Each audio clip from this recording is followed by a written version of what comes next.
Good afternoon. Good afternoon. Welcome to Pep Talks. It's my first one, and my first guest is my dear friend, Mr. Karl Babarczi. How are you, Karl? Good afternoon, Pep. How are you doing? I'm fine, thank you. Good. This came about is we're both in obviously in isolation. I've been stuck in my room for 6 days in quarantine, away from all my family. And Karl and I were speaking this morning, and I said I bought into this Zoom program. I said I want to interview people. I'm going to call them. Hashtag Pep Talks. Pep Talks. Got the cameras back to front. So what I'm going to do, Karl, is can you just tell people, those that don't know, because obviously I've got a bit of a following of a Pep the Poet. They don't know who you are from Adam. So, you know when you get a book and you get the blurb at the back, and then if you open a book, I've written a book, you know. I told you. Yeah. That's called Peter Pan's, a collection of silly poems. But it's not about me, it's about you, Karl. But when you open the book, you have the blurb at the back, and you have the little bit in the front that tells you about the author. So in a paragraph, just tell me a bit about Karl Babarczi from birth till now in a couple of minutes. Got 38 years in a couple of minutes. Okay. So, by the way, this is my very first interview as well. I'm your very first interviewee, so, which is a bit scary. Okay, so I've lived in Wolverhampton all of my life. I was born here. I'm one of two children. I've got a younger sister, she's 5 years younger than me, and two fantastic nephews who I love dearly. And there's a third one about to be born. In fact, he was due to be born last Wednesday. Right. And still hasn't made an appearance yet. Everything I keep asking. Any time today, any time. Oh yeah. He's overdue. So that's really exciting. So yeah, I grew up in Wolverhampton. Went to Catholic schools and had a fantastic time, and ended up working as a teacher. And now I'm the head of a school in Staffordshire, which I love very, very much. My other passion in life is music, and I think I think life would be a lot duller without music. And the other thing is musical theatre, and the other thing is I'm a sci-fi fan. I'm a Trekkie, and I love my Doctor Who. And yeah, that's. And where did we first meet? We first met 8 years ago when we started working together.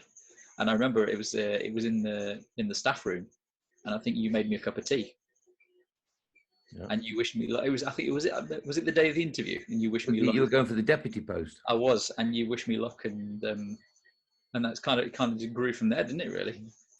And you taught me how to make tea properly as well. Yeah, because you weren't very good at making tea, were you? No. And what's our working relationship now? For those that don't know, currently I'm the head, and you are the deputy head. At the school. Why did you say currently? Because in a short space of time, you're going to be moving on to be full-time Pep the Poet. Yeah, I'm going to. So after 20 years of teaching and 30 years working, probably 30 plus years working with young people, I'm coming out of schools and that. But hopefully, I want to be as busy as ever, spreading my poetry about. Right, I'm just going to give you. It's a great shirt, by the way. Thank you. What's on it? I can't see what's on it. There's a lot of flowers. Are there? Oh, yeah. Sentence, or tell me what it's about and what it means to you, this picture. Okay. Yeah. That was when I was at the conducting, I think it was Half a Sixpence at the Grand Theatre with Muscom, which is Wolverhampton Musical Comedy Company. Yeah. How does it make you feel when you're in the pit there? It's fantastic. It's the best feeling ever. I've got this thing buzzing on my You've got a fly. You don't get this on Parkinson, do you? But no, you don't get fly or wasps. If it was wasps, I'd be doing the wasp dance now. But I think it's just a fly. It's the best feeling ever. Even from that moment where the house lights go down and the announcement comes: "Good evening, ladies and gentlemen. Welcome to the Grand Theatre." Blah blah blah blah blah blah blah. The adrenaline. I imagine what it must be what Olympic athletes must feel when they're on the starting blocks and they're ready to go, you know. And it's just like that, and it's fantastic. And over the years, I've had the privilege of working with some of the most fantastic local musicians, some real top quality bands, and the people that are on stage as well. You know, they're it's called amateur theatre, but it's only very loosely amateur theatre. I think the only thing that makes it amateur in many cases is that they're not paid. Yeah, that's the only difference. You're actually being quite humble here because you're quite an accomplished musician and singer yourself. Although that's probably like water off a duck's back. Tell me what instruments do you play? I play piano. Yeah. Clarinet and saxophone. Right. What's the best thing about teaching? Working with young people. Because and just seeing them grow and develop into young men and women, and teachers who are ready for the next part of their life. You know? There's Liam, and there's two or three Liam, Harry, guys that we've taught. They've actually become teachers themselves, and it's fantastic. And it's, you know, it's one of the most, it's the biggest compliments in the world when you sort of hear and see some things coming back at you that you've taught them, and also or you see them doing something that they learned from you.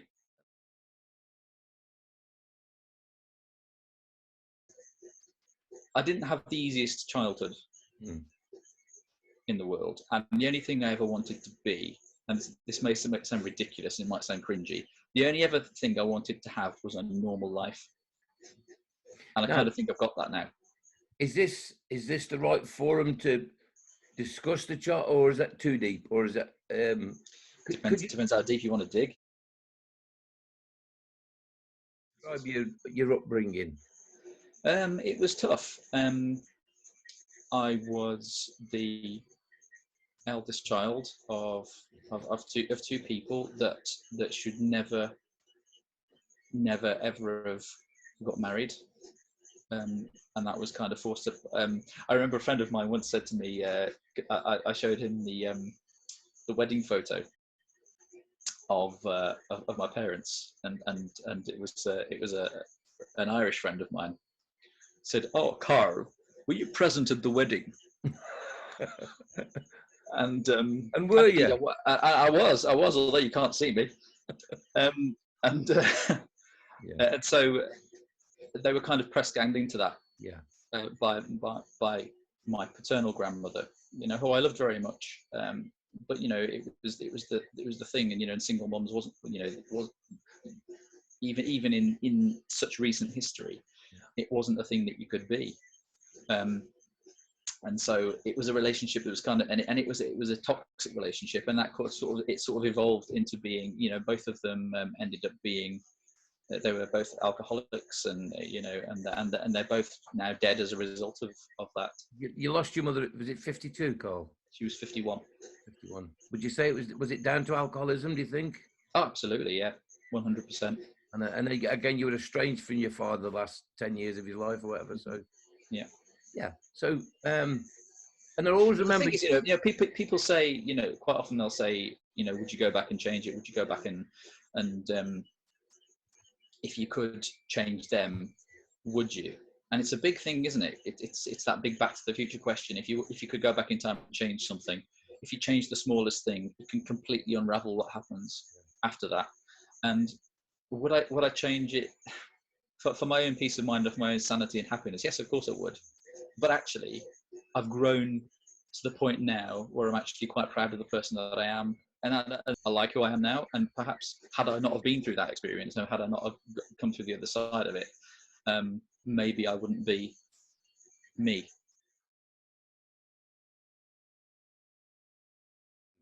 Okay. Right, you're an educator. Okay. Yeah. I want you to tell me what the following people, there might be people on this picture, what have they done to educate you? Okay. Who are they, and what have they done to educate you? They're my two nephews. Are we allowed to say the names or not? Yes, Sam's on the left and Caleb's on the right. Right, so, and they're both pupils at your school?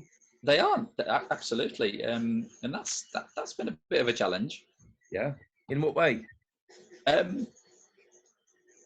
It's a hard line to draw sometimes, because on one hand, you want to treat them exactly the same as every other child in the school.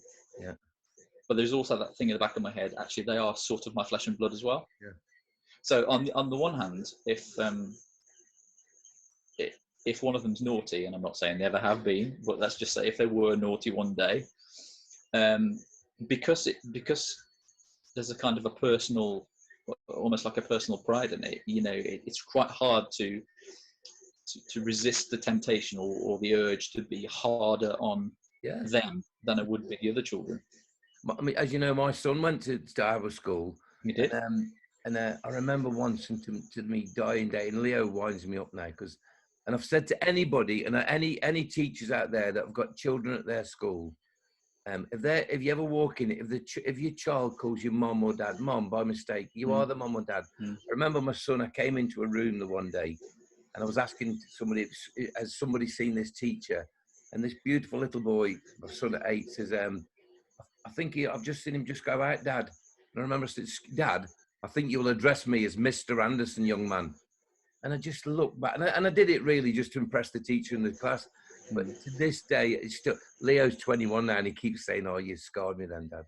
But Is that one of those big rewind moments? If you could press the button and go back and undo it, you would. For any young teachers out there that've got children in their school, and we've got a couple in our school, that anywhere, if you walk in, if your child accidentally calls your mom and dad during lessons, you are their mom and dad. Absolutely. And, maybe say to them afterwards, don't forget when I'm in class, I've got to be Miss Jones or Mr. Smith or whatever.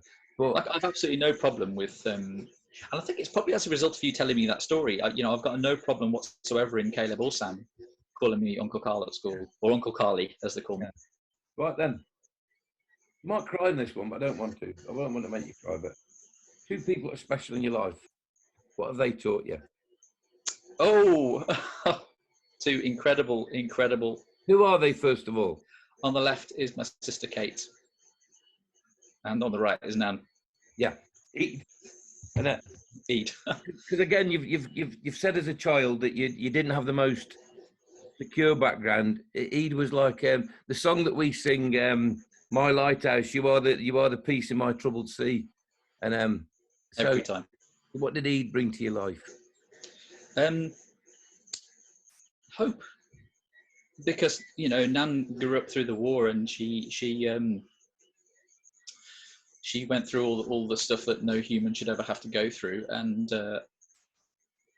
she was still there through it all at the end, and she was a beautiful human being, and she taught me that when things get tough, just crack on with it, just get on with it, because she used to come and see the shows that I was in, and I used to warn the cast, and there was a particular show, and I wouldn't dream of mentioning the person, but there was a particular show that I was doing, and I warned the cast. I said, Nan's in tonight, so if you hear anything random from the audience, you know who it is. Well, it'll be her or Anderson. It'll be her or Anderson. Well, I think Airs a Big 'Un was one of them, which was referring to. Airs a Big 'Un, she is a big one, isn't she? She is a big one, generally referring to the size of somebody's legs or whatever it is. I remember I was in, I think I was conducting Oliver one time, and I was about three bars into the overture or something like that, and this voice from 4 rows behind me, what a bloody row. Right, just a couple of final pictures. Just give me a sentence about how it made you feel. Incredible. Once in a lifetime. Breathtaking. Why did you go there? I went there because it was a free holiday, because my partner had to go out to work, and so I got shipped out as well. That was at Destination Star Trek in Birmingham, and we both were wearing Starfleet uniforms. I'm like I'm not wearing it now. These weren't props you picked up. These are actually things you've got in your wardrobe, aren't they? Yes. Right then. No. Finally, before we go, Carl, I know that you speak to little children on a daily basis, and I do. They either come to your office because they've been naughty, or they come to their office in our school normally because they've done some great learning and you get a gold token or whatever. They come and sometimes you'll say to me, or the teacher will say, little Tommy, little Mary, they're a bit sad. Little lad come to your office, he's not very happy. Can you reassure him? I can. Who is it? It's me. So what would you say to him? And I tell you, it's me. So what would you say? What would you say? Apparently he's in reception, isn't he? Yes, he is in reception. That would have been, I guess, the spring term. How's he feeling? He was worried. Right. My reception teacher, a beautiful lady called Joan Gannon, when I did my work experience at the school that I went to, and she said, "Oh, you were a very worried little boy." So what would you? I don't know what she meant by that. I think maybe I was shy, and I was just a smaller version of what I am now. I wasn't very givish. So what would you tell him? It's going to be okay. Yeah, that's all you need, isn't it? It's going to be okay. Yeah, and you are enough. Yeah, and in some of the darkest days, particularly when I was in my sort of late teens, when things were really, really rough, Nan and my two aunts were there for me. And so it's not just, I don't think it's just about telling the little boy who's 5 and scared and worried that when you're 38, everything's going to be okay. It's about pointing him in the direction of people that are going to help him along the way, and not to reject people's help, and to accept people's help when it's given. You're getting much better at that. Am I? Yeah. Right. Finally, a final saying. Mm-hmm. One saying you could pass on to little Karl or anybody. I would, and it's one that I didn't know until I met you. Right. Okay. And it is, and I'm not very good at accents, but the greatest gift that God could give us is to see ourselves as others see us. Brilliant. The greatest gift that God could give is to see yourself as others see us. It's a line from a Robert Burns poem called Ode to Luz. And there was a woman in church, and she had a finery with a hat on, and she was there, hoity-toity, and there was a woodlouse running around her hat. And Rabbi Burns penned it down, the greatest gift that God could give us is to see ourselves as others see us. Absolutely, mate. And our school motto says, Jesus says, love one another as I have loved you. And like anybody that's in leadership, you might have a few critics, you might have a few, I know you've got lots of supporters, but you've always been a good soul with a kind heart. This is Pep the Poet signing off to my dear friend. So, Karl, you are number 1 on the Pep Talks. That's what I haven't asked you. What's it going to say on your tombstone? Do you remember Paul Eddington, who he was Margot's husband, Jerry, in The Good Life? And he was also in Yes Minister or something like that? He was in Yes Minister, and he became the Prime Minister. And he was asked the question, what would be your epitaph, what would be on your tombstone? And he said, I'd like to be remembered as someone who caused very little harm.